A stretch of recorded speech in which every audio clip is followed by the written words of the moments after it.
अक्सर राहुल गांधी से ज्यादा उनके सलाहकारों की चर्चा होती है कि आखिर कौन है वो सलाहकार जो राहुल गांधी को ऐसे बयान देने की सलाह देते हैं जिसकी वजह से वो मुसीबत में फंस जाते हैं।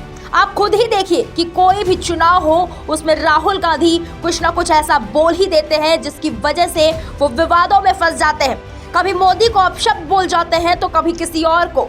मोदी को अपशब्द बोलने के मामले में तो वो बुरी तरह फंस ही चुके हैं। सिर्फ राहुल के ही सलाहकार नहीं बल्कि पूरी की पूरी कांग्रेस के सलाहकारों पर सवाल उठ रहे हैं, क्योंकि कांग्रेस खुद अपने सलाहकारों की वजह से मुसीबत के घेरे में खड़ी हो जाती है।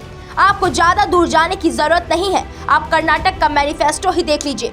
बजरंग दल को बैन करने का वादा करके कांग्रेस खुद विवादों के जाल में फंस गई है। अब तो पत्रकार भी खुलकर कांग्रेस के सलाहकारों पर सवाल खड़ा करने लगे हैं। दरअसल फेमस पत्रकार तवलीन सिंह ने कांग्रेस के सलाहकारों पर निशाना साधा है। तवलीन सिंह ने अपने कॉलम लफ्ज की बात में लिखा है, एक छोटा सा सुझाव विनम्रता से पेश करना चाहती हूँ राहुल गांधी को।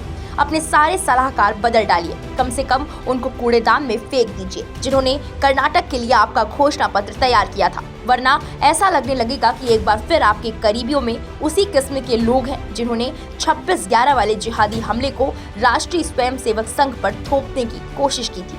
ऐसा न होता तो किसी हाल में बजरंग दल का नाम PFI के साथ न जोड़ा होता इस घोषणा पत्र में। तवलीन सिंह की इस बात में इसलिए भी दम है क्योंकि कांग्रेस का जो हाल अपने सलाहकारों की वजह से हुआ है उसका आप प्रत्यक्ष प्रमाण आए दिन देख ही रहे हैं। वैसे कुछ लोग मजाक में तो यहाँ तक कह देते हैं कि कांग्रेस के सलाहकार बीजेपी पार्टी से हैं, मोदी के करीबी हैं, तभी तो वो कांग्रेस के दांव से बीजेपी को जितवा देते हैं। फिलहाल तवलीन सिंह के इस लेख से आप कितना सहमत हैं हमें कमेंट बॉक्स में जाकर जरूर बताएं। VK न्यूज, राष्ट्र के नाम।